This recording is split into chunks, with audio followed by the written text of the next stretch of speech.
Hi, I'm Jacqueline Jepson, and today I'll be discussing my Gothic short story titled Like Father, Like Son.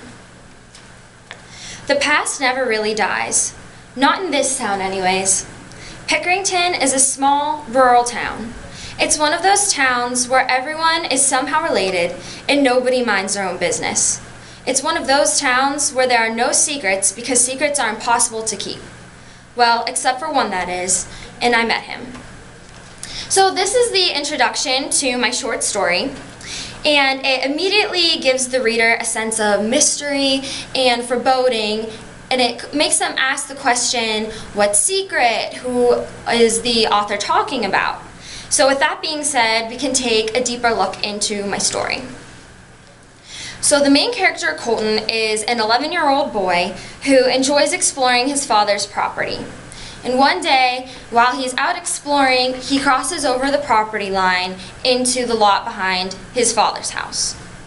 It's there that he meets Hunter, this new boy that he's never seen before. And he's kind of fascinated with Hunter. He's kind of he can tell that he's different right away, but still he likes him, he befriends him, and they kind of have their own little adventure together.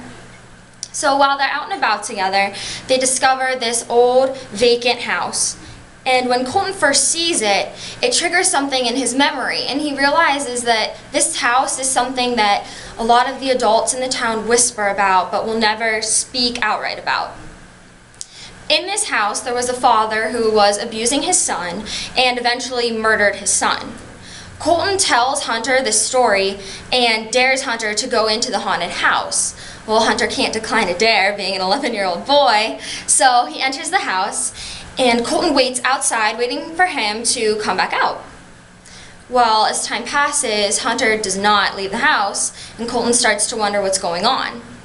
So he walks up onto the front porch, looks into one of the windows, and sees Hunter's body lying mangled, bloody, on the kitchen floor, and obviously he's terrified.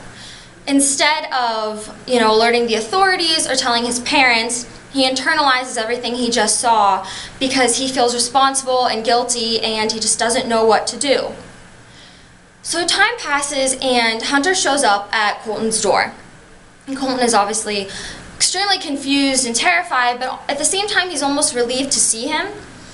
And he realizes that Hunter is coming back to haunt him. He comes back and he's unscathed. He acts as though nothing ever happened, and this terrifies Colton. And Colton notices some changes in himself, in his appearance, and in his personality. He was once a happy, bright, shining young child, and now he's dark, he feels empty, and he has this unwarranted aggression towards his father. He starts acting on these aggressions, starting out with small ways to harm him, and it quickly escalates. And in the story, Colton explains that these actions are not his. These decisions, they're not his. It's Hunter making him do these things to his father. So the end of my story leaves the reader with the image of Colton standing above his father's body with a giant knife, and it ends there. So it kind of leaves a little mystery, like does he murder his father? What happens in the end? So I tried to scream and make noise and warn my father that I had to kill him. Hunter was going to make me kill him. I opened my mouth, but the silence was too loud. I raised the cold, glistening knife above my father's chest. I couldn't hear anything above the screams in my mind. The sky outside exploded as the thunder boomed and roared louder than ever.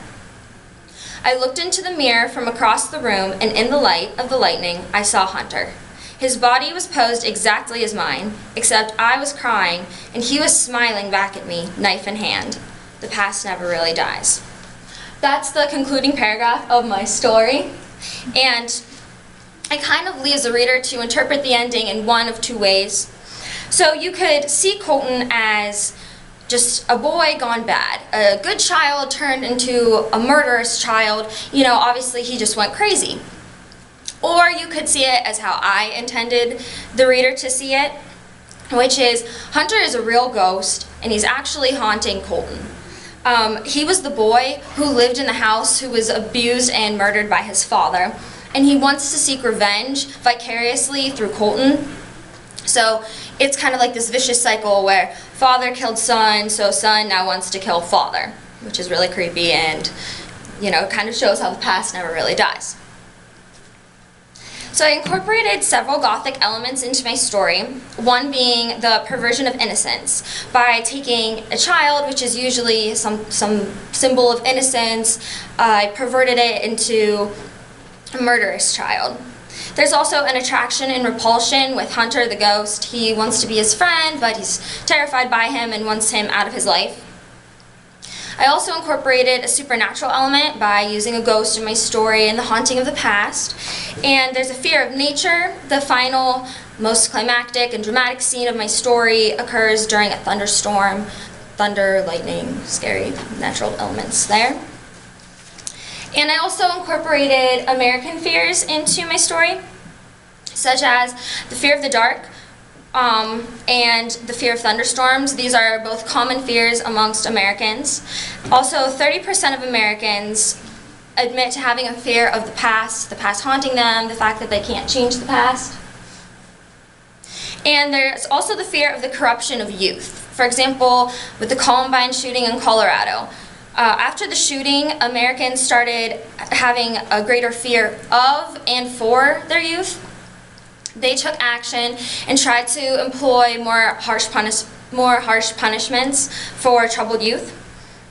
For example, after the Columbine shooting, Nathan Ibanez and Eric Jensen were two teens who were tried as adults and charged with life in prison without parole, which is extremely harsh, especially since they're youth. They weren't given a proper trial, all of the background information wasn't presented, so it was very unfair, and this was just due to America's fear of the youth. So in conclusion, I incorporated Gothic elements and American fears to create a story that gives the message that the past never really dies. Thank you.